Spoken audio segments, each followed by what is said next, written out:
So, what kind of supplement should you be taking if you are a perimenopausal or menopausal hybrid athlete?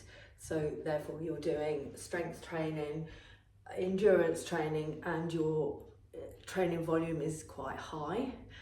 So, I'm going to go through what I take. I am currently a High Rocks world champion and Deadly Dozen and Deca age group world record holder. So I do a lot of training and supplements are quite important to my training, and so I'll go through what I take and why I take it. So top thing I think is protein.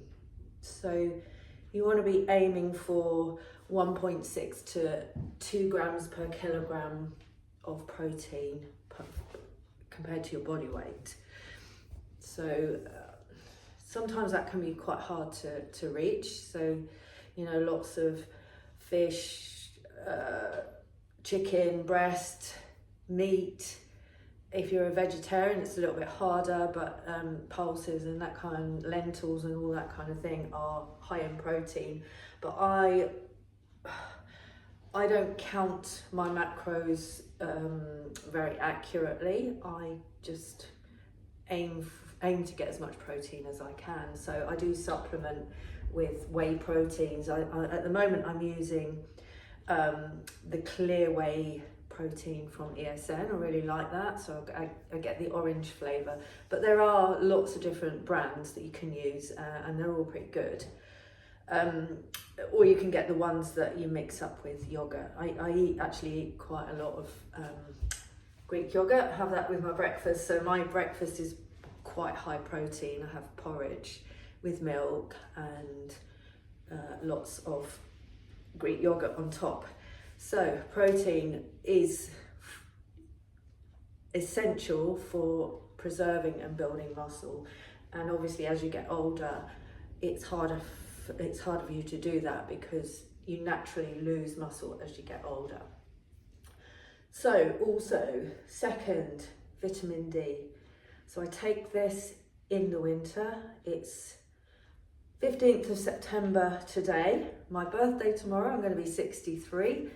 I've started taking it this week as the weather's changed a little bit. So this is the one that I take, vitamin D. Just get it from Amazon. Just take 1 tablet a day. In the summer, I tend to be outside a lot, and you know, as long as you don't plaster yourself in sunscreen all the time, you're going to get some vitamin D from the sun. So that's why I take it in the winter. So vitamin D, essential for bone density, muscle strength, and of course after menopause there is an increased risk of osteoporosis and osteopenia, yeah, that's it. So that's the one that comes before osteoporosis. So you need to keep your bones strong. Next one, I haven't got the creatine with me, so I take creatine. I started taking creatine probably 2 years ago. I find it helps with endurance performance, and I really noticed a difference after I started taking it. So the recommended dose is 3 to 5 grams a day. I've actually recently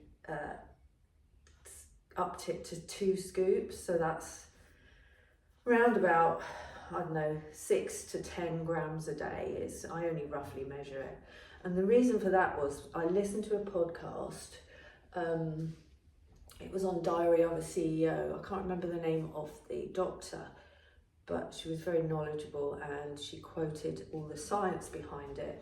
There have been some studies lately which have shown that if you take the normal dose, so 3 to 5 grams a day, it's useful for maintaining your muscle strength and improving endurance. However, there isn't enough left over for your brain, and it's shown in a lot of studies that creatine helps with brain function. Now that's very important to me because my mum has Alzheimer's at the moment, and I want to do everything I can to reduce the risk of that. So I've doubled my dose of creatine. just because of that. Omega-3, I've just started taking that recently. That's just a normal omega-3 from Amazon again. I started taking that mainly because I was talking to my brother about brain health and reducing the risk of Alzheimer's. So this is another one that can help with brain health. It's also anti-inflammatory, so it's good for your heart, joint, and it improves recovery and reduces DONS. Next one, magnesium glycinate. Yeah, I've got that here. Magnesium glycinate. Started taking that because I was sleeping badly a few years ago. Not so bad now. So it helps with sleep quality, muscle relaxation, and cramp reduction. And often in older adults, it's lacking. So I take that. I've taken it every day for probably 2 years. Collagen. So the results, the information on the effectiveness of collagen is a bit iffy, to be fair. I've looked at lots of studies and there are some that show benefits, some that don't, so I take it anyway. It's supposed to help with skin, hair, joints, and all that kind of thing, elasticity of your joints and skin, which as you get older, like everything else, falls apart. So yeah, I take that just in case. Oh, this one's got vitamin C and D with it as well, so bonus. HRT. People don't think of that as a supplement, but I guess it is. So obviously after the menopause, your estrogen levels are very low, and estrogen affects every single cell in your body. So HRT is going to help with bone density, energy, muscle retention, post-menopause. But obviously we're all individuals. You should see your doctor about HRT and whether there's any risks to you. I've been on it for almost 10 years now, actually, and I don't want to stop taking it.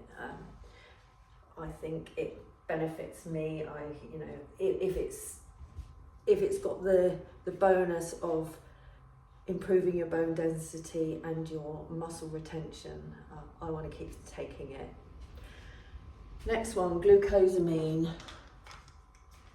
Another one, mixed evidence on this one again, but it's supposed to help with your joints. Who knows? I've looked at the evidence and it's not really conclusive, but I take that one tablet a day, and then I every day have, it's just a powder with it's got BCAAs and electrolytes, so it's just a way of getting my electrolytes. The BCAAs are branch chain amino acids, so they're kind of like proteins. It's useful if you're not hitting your protein goals, and I'm not sure if I hit my protein goals every day, so I take that and I use it as a drink while I'm training generally.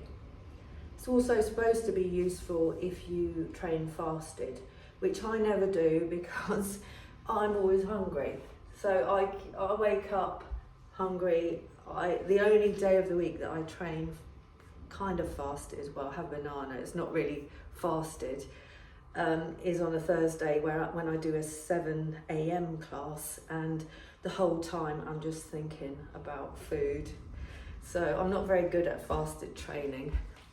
So there you go. That's just from my point of view. It's not, I'm not suggesting you should take all these, but that's just what I take, and I find that all these supplements suit me. So thank you.